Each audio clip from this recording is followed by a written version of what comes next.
Good afternoon, everyone. Welcome to another episode of Spilling Tea. I'm your host, Tiffany Daniels. We'll get to the JRC in a moment. First, brief disclaimer. If you're unfamiliar with the Stop the Shocks campaign or the campaign against the troubled teen industry, pertinent links are all there in the description box. So if you would like to go ahead and deep dive on either of those subjects, you should definitely be able to do so. Also, trigger warning, this channel is marked not for kids for a reason. First of all, I use profanity. I use it a lot. And when we talk about places like the Judge Rotenberg Educational Center, you're going to hear vivid descriptions of and catch clips of surveillance footage of people with mental health issues and disabled people being tortured and abused. So if you got a young child that is 16 or younger and they are watching this, parental supervision, very obviously advised, alright? Alright. Where we left off. Glasses. Alright, where we left off. I am a person who works with individuals with disabilities. I want the FDA to pass a rule banning the use of electric shock devices for behavioral modification. There are other ways to help disabled people that are safer, ethical, and does not hurt the individual. That is literally used by the rest of the world, by the way. Just putting it out there. We don't need to use a method that has been condemned by the UN as torture. Please pass this ban. Very short, to the point, gotta love it, right? Alright, and then after this comment, we'll go ahead and move on to the next page here. Okay, so this one here says, I'm a friend of many autistic people. There is no need to shock people who are vulnerable and need safety and understanding. These devices must be outlawed for public safety. Preach!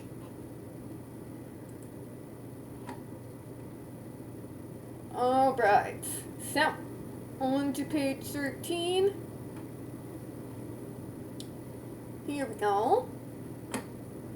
Alright, and here is one of our other ABA folks. I will try to refrain from going on another ABA rant, but I don't make any promises. I am writing as a board-certified behavior analyst doctoral level and adjunct professor of ABA courses. I have been practicing ABA for 15 years and working with children with special needs and autism for 20 years. It's just needs. You want to know one of the things that keeps othering us? You people with your little stupid little names like special needs or differently able, because every time I hear that I just cringe internally and I just want to crawl out of my skin. Okay? They're not special just because the person that needs them carries a label. They're just needs to us. They're not special. They're not different from your own needs. They're just as necessary to our ability to be able to live as your needs are to yours. Stop it. And every time, special needs, kids, you're the ones othering us. And then you yell at us saying, well, you just don't want to get better. No, you moron. It's you, A, want us to pretend to be you, while B, cutting us off out from underneath the knees at the same time.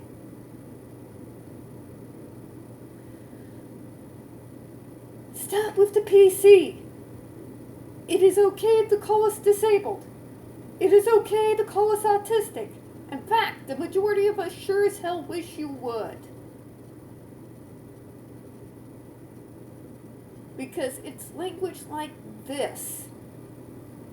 Even, look, I understand that a lot of these folks that use this terminology have had it drilled into their brain for over the last several decades. And I understand the individuals who use these terms are not bad people, and a lot of them have some of the best intentions at heart, and they're good people.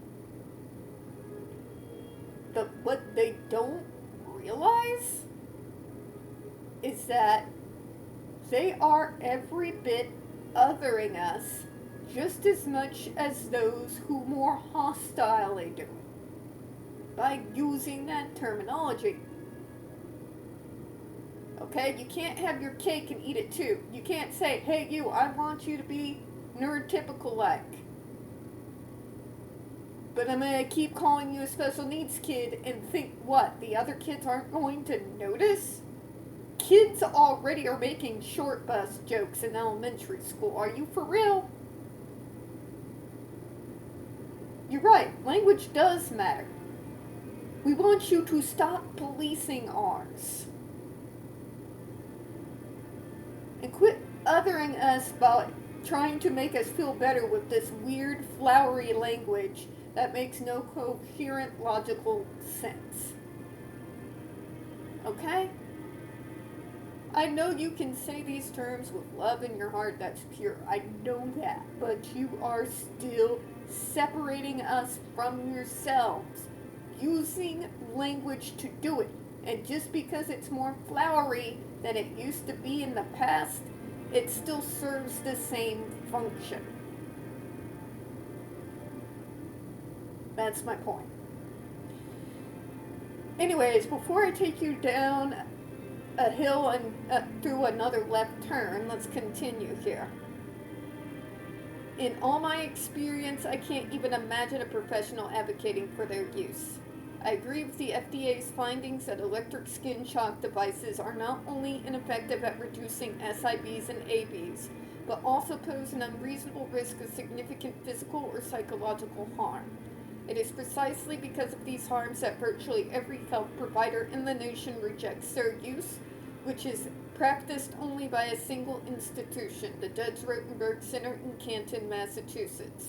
I agree with the FDA's finding that no evidence produced since the finalization of the previous rule banning the use of electric shock devices warrants any substantial revision of the FDA's prior analysis.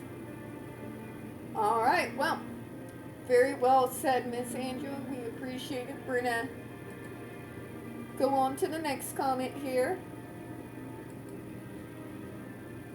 Alright, so this one says, I believe that the FDA should ban the electric shock devices used at the Judge Rotenberg Center because the cruel and inhumane nature of the treatment. This is often done without the consent of the individual receiving this treatment. That's the thing that nobody seems to care about. The person that is actually receiving the treatment doesn't get a say. You see, that's the consent we are worried about, JRC. You repeating but the parents sign a consent form is not going to make the argument go away, because the parents aren't the ones on the receiving end of the shock. Their kids are, and they get no choice. You understand now? But if they knew how good it was for them, they would choose it. Are you insane?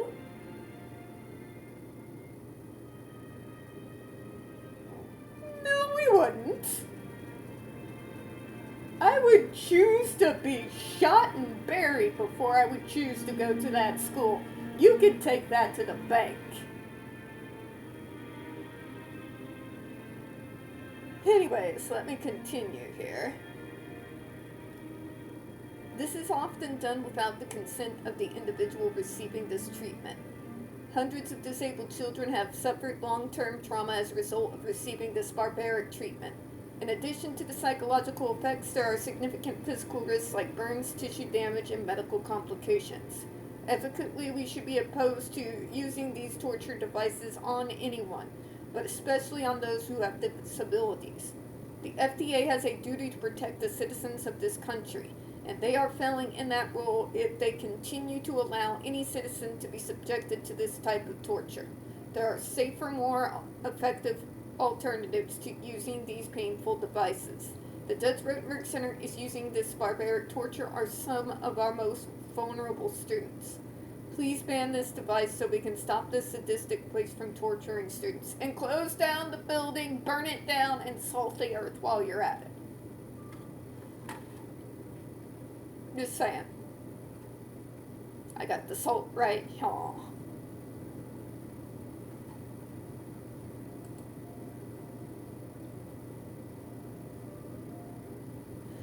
Alright, now this is a similar BCBA. Don't want to read all that, but I'm going to make myself do it, and this will be our closeout comment. To the esteemed members of the Food and Drug Administration, I am writing to request your support for docket number FDA 2023 N3902, which would ban the use of electrical stimulation devices, ESDs, which have historically been and continue to be used for treatment of self-injurious behavior or aggressive behavior. In particular, the Judge Rotenberg Educational Center continues to utilize these devices and practices which are broadly rejected by my field of work, applied behavioral analysis, as well as other disciplines in human and health services fields.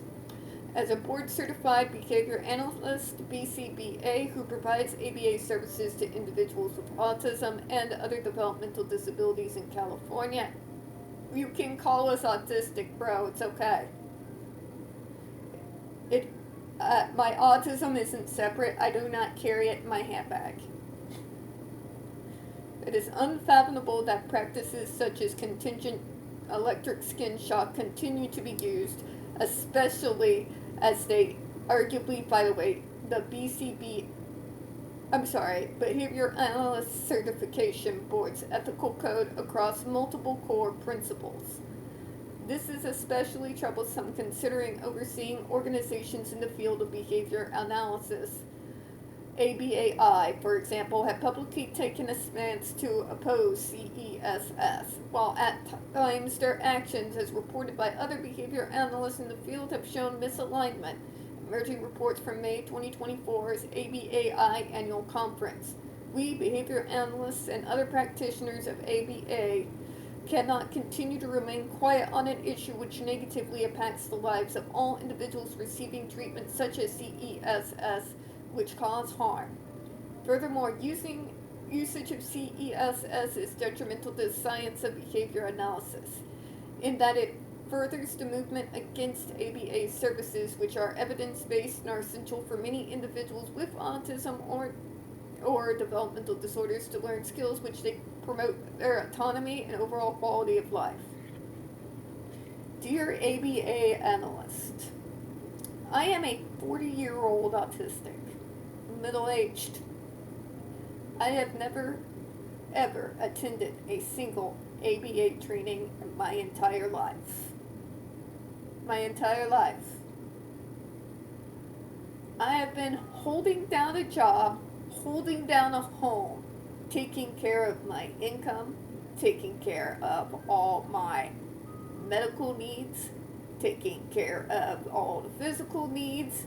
I eat healthy. I exercise like a maniac constantly, at least about around 3.5 to 4 hours every day, collectively. 2 hours in the morning, 2 hours at night, like clockwork. Anyways, I can tell you, I am able to maintain and hold down all of that, having never at any point in time taken a single ABA class. But what about asserting your own autonomy? Oh, yes, honey. That's a funny one, because I have to explain to everyone else that I have a right to my autonomy. You know? Like, you don't need to convince me. I'm well aware.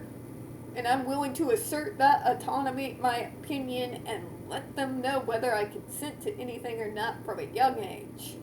No ABA required. But, and then there's the question, you're not like my child. Look at them. You're not like that. I was. That's the thing, too. Even they seem to forget that we grow up. And there was a good deal of work that went into making me into who I am now. But it was done through person-centered therapy and person-centered planning, person-centered overall treatment program. Not ABA. Okay? even as a kid, you would have recognized your kid, but I was also damn good at asserting my own autonomy. And I've only gotten better as I've gotten older. But could we stop that? The things you all tell yourselves never cease to amaze me. Please don't break your arm while patting your own back. Yeah, I know. Open my mouth and every once in a while something my stepdad would say comes flying out. But in my defense, he helped raise me from the age of 6 years old.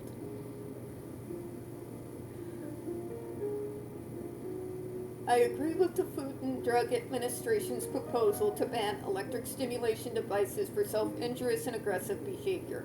I believe the FDA prohibiting ESDs will finally end the unethical treatment via CESS, which has continued at the Judge Rotenberg Center. At the very least, it's an enactment that will make acquisition of such devices more difficult and limit the availability of use.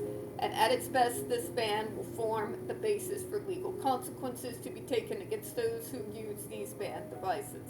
Therefore, I respectfully request your support on docket number FDA 2023 N3902, which reaffirms through the FD&C Act the FDA's opposition to devices which cause harm to consumers, especially those who cannot themselves consent. But Tiffany, you can't consent to stuff. You wanna bet? Fuck around and find out. Please try me. I've got so much pent up call center rage. You don't know. You don't know. Alright, we're gonna close out, folks. We don't get very many views on this channel. Obviously, we're a little bit amateurish, and the few we do tend to get can get removed from time to time. Please don't forget to hit the like button, hit subscribe. Of course, folks, please don't forget to hit the comments.